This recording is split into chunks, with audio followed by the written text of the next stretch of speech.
What is going on, beautiful people? Welcome to another episode of the Narcissist Code. I'm your favorite self-aware narcissist, Mr. Lee Hammock, better known as Mental Healness, across all social media platforms. If this is your first time seeing my face or hearing my voice, I'm a diagnosed narcissist, and I use my platform on social media to raise awareness for NPD, get more people into therapy, and also validate the victims, survivors, and thrivers of said disorder. Today's episode is going to be entitled, Can a Narcissist Turn You Into a Narcissist? Woo! So y'all, let me preface this. Like, can two narcissists be together in a relationship? Absolutely yes. Yeah, it can happen, y'all. Because that's what a lot of people ask me to do, like, how would a relationship with two narcissists be? Have you ever been in a relationship with a narcissist yourself? Yes. But the answer to both of those questions, answer to question number one, how can two narcissists be? It's going to be toxic, y'all. It's going to be a toxic relationship dynamic. I think a lot of people think that two narcissists, well, not a lot of people, some people think that two narcissists in a relationship would somehow cancel each other out and they would have a perfect, healthy relationship. Like, maybe all narcissists should just be together. Be they should ship narcissists off to an island, and the island should just be like caged off, and narcissists should like just procreate and create with each other over there and just be toxic together. Let me trust you and say it doesn't work this way. Like, unless there are two self-aware narcissists working on themselves, I don't think the relationship with two narcissists can work. The relationship that I had with a narcissistic woman, the love bombing phase from both sides of the relationship was intense. It was super intense. It was super intense. But so were the devaluation phase on both sides, the manipulation on both sides, it made my head hurt thinking about it. Yeah, it was so toxic. It makes my head hurt thinking about it. And it's been well over a decade since that relationship dynamic has ended. You see what I'm saying? But it just so as far as them turning you into a narcissist, can you pick up narcissistic traits from being in a toxic relationship with a narcissist? Yeah, absolutely. Yes, you absolutely can. You know what I mean?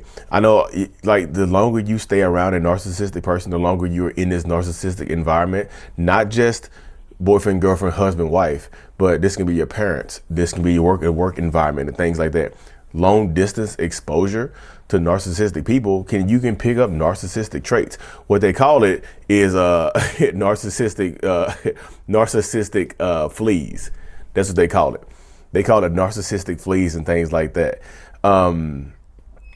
It just gets you.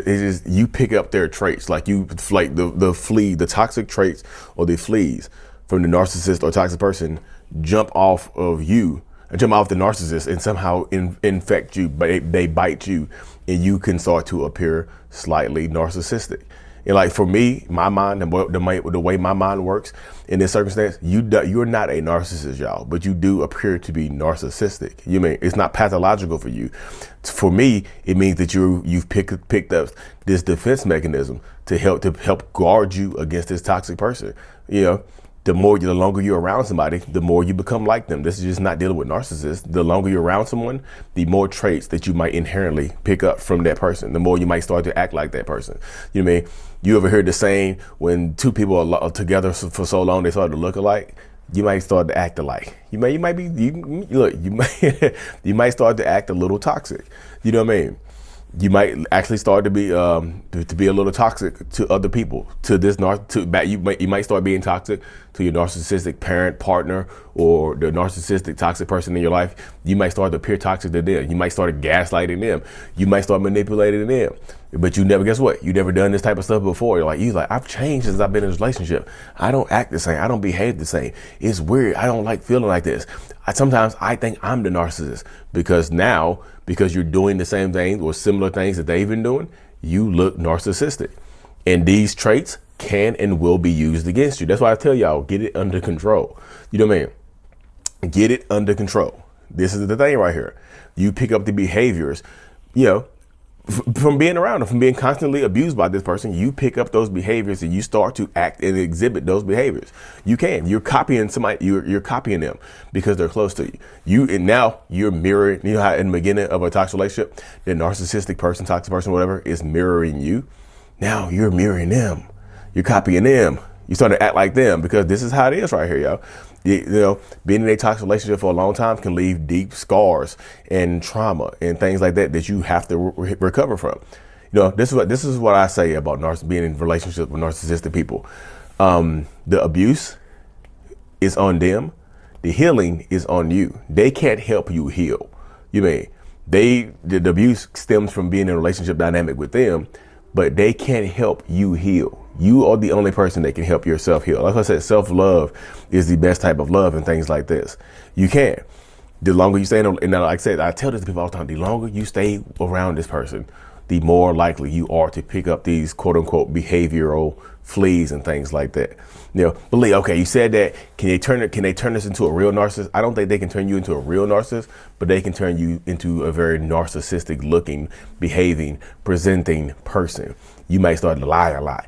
You might start to gaslight. Look at you. Now look at you. Look at you, look a little toxic. You know what I mean? I say, look at you being and behaving a little toxic, a little toxicity in you. Look at you. It happens though. It happens to the best of us. Things like that, y'all. That's what I just said. You start to act like this person, But Lee, how do we get rid of them? Typically, you have to acknowledge them first, right? How do you get rid of the fleas? Take a narcissistic flea bath. Go to the store, get some powder, put it in the bathtub. Bathe it, hold yourself underwater until all the fleas die. You have to suffocate the narcissistic fleas or behaviors. You have to suffocate them.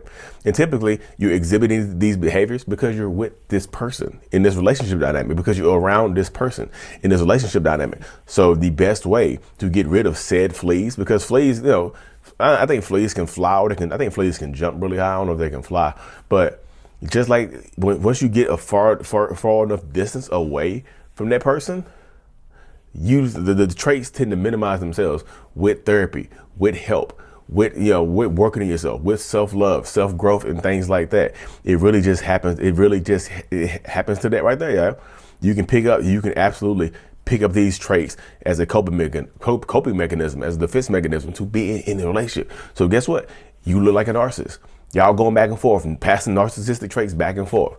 Y'all arguing, gaslighting, manipulation. You might have a little rage.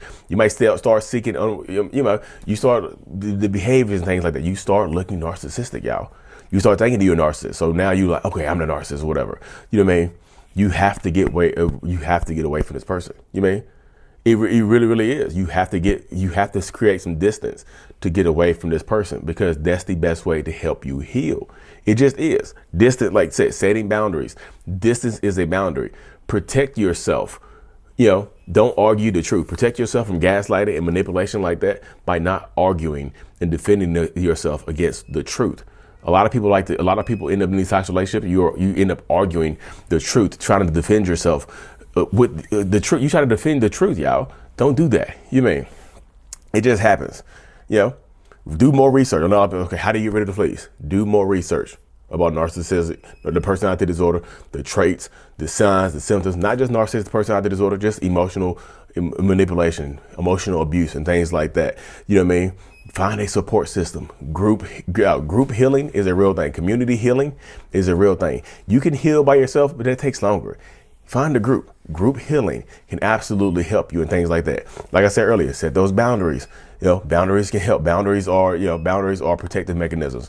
Put up, the fleas can jump really high, but they can't jump through stuff. This is the boundary right here. Y'all see the boundary I have right here? I'm setting a boundary right there.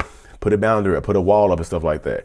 If you have to stay in a relationship with this person, or you have to be around this person, try to hold them accountable.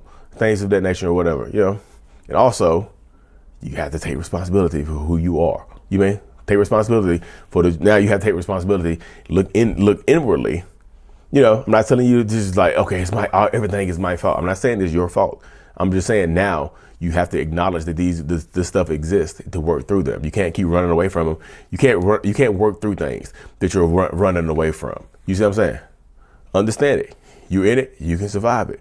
You made it this far. You can get out of it. You survived this long. You can get out of it. But you have to empower yourself to want to get out of it, to be as strong as humanly possible.